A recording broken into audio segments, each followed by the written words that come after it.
morning, everybody. Good morning, it's JPR, and welcome back to another video. It's been a little over a month since the launch Pokemon Mystery Dungeon Rescue Team Deluxe, but with all the craziness going on in the world and Animal Crossing coming out only 2 weeks later, it's fair to say that this game's launch was unfortunately overshadowed quite a bit. So even though this review is criminally late, I feel like the new Mystery Dungeon game deserves a few minutes of spotlight since so many people are still on the fence about picking up this game. Anyway, since this game is a remake of the original Mystery Dungeon Red and Blue Rescue Team games, it would be impossible to go without remarking on some of the differences, which is likely going to make up the bulk of this video. But if you're brand new to the Mystery Dungeon series, I encourage you to stick around anyway, as I'll be giving a general assessment at the end.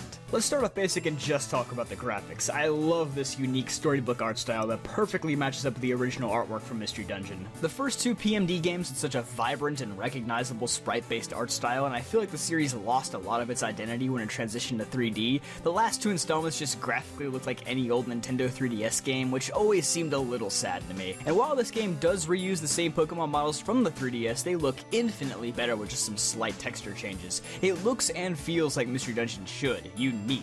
And the art style alone is one of the biggest elements that I can praise in this remake. It looks fantastic. The next major thing worth noting is the big gameplay changes. Most people immediately notice the absence of the standard attack, which was a weak, typeless move that you can use by pressing A in the first 4 Mystery Dungeon games to deal damage to enemies. This move is a good way of conserving the power points of your 4 more useful moves. Like many others, its removal irked me a bit at first, but as I kept playing I noticed there were a variety of other changes to help balance its exclusion out. First and foremost, your starter Pokemon and your partner Pokemon have full 4-attack movesets when starting the game to help you through the first few dungeons without worrying about losing all your PP. Secondly, moves leveling up and gaining more PP, a feature that was introduced in Gates to Infinity, is still present here. And as those moves level up, there's a slight chance you'll be able to attack twice or even 3 times in one turn while still using only 1 power point. And thirdly, and possibly the most important, Max Ethers and Max Elixirs grow on trees in this game. With all these minor improvements, over time I came to not miss the old standard attack. In fact, I actually like the many new PP management strategies introduced by this title. Speaking of strategies, another important change is the ability to swap team leaders in dungeons at any time. This could previously only be done in the post-game of old Mystery Dungeon games, but here the feature is accessible right away,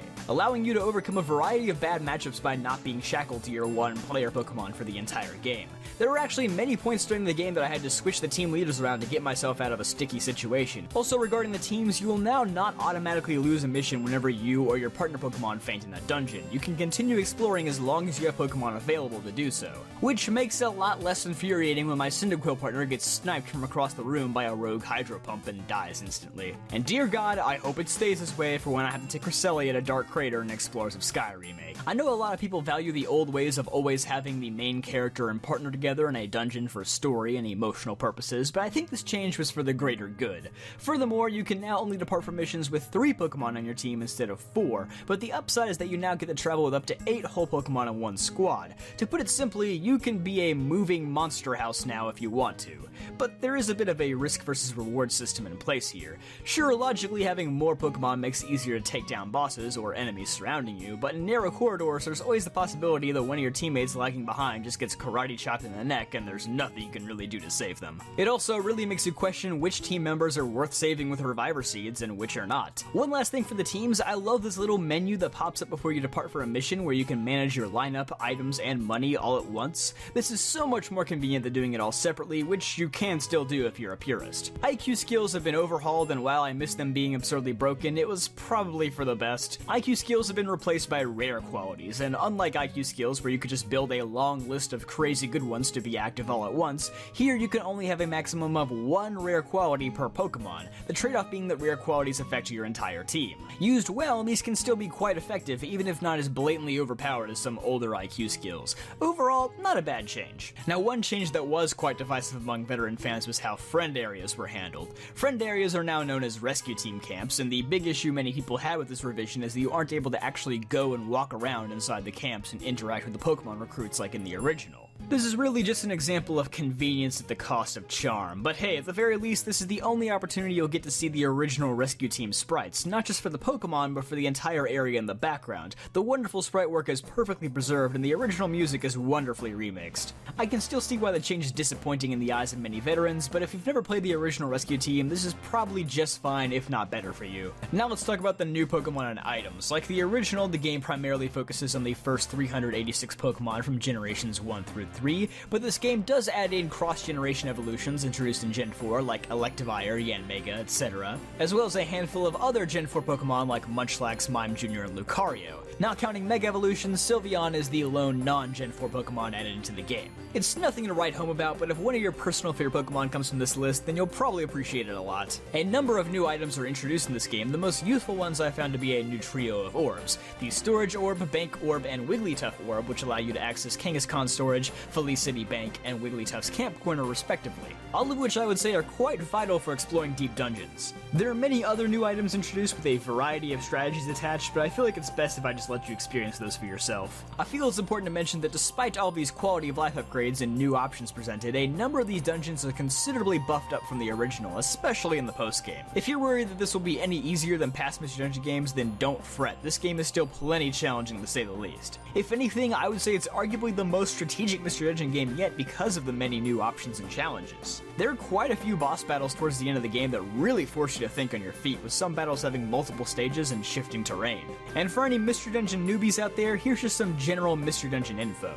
The main appeal of this series for many people has always been the stories, and while many people would agree that this game's story isn't the masterpiece that Explorers of Sky was, it's still quite an emotional yet entertaining story that takes roughly 10 to 15 hours to complete. Let me also tell you that if you want to go all the way through the post-game, it can be a real time sink. There are still quite a few 99 floor dungeons at the end that will take you at least a couple hours to conquer, if not longer. Under normal circumstances, this could be a turnoff to some people, but what else are you doing during a quarantine? This game has been out for a month already, and I'm not even close to being done with all the post-game content. You could easily drop more than 50 hours into this game if you're committed enough. So let me wrap this up real quick. If you played the original game and are looking for new content to be impressed by, I'm not sure how many of you can justify dropping $60 into this game.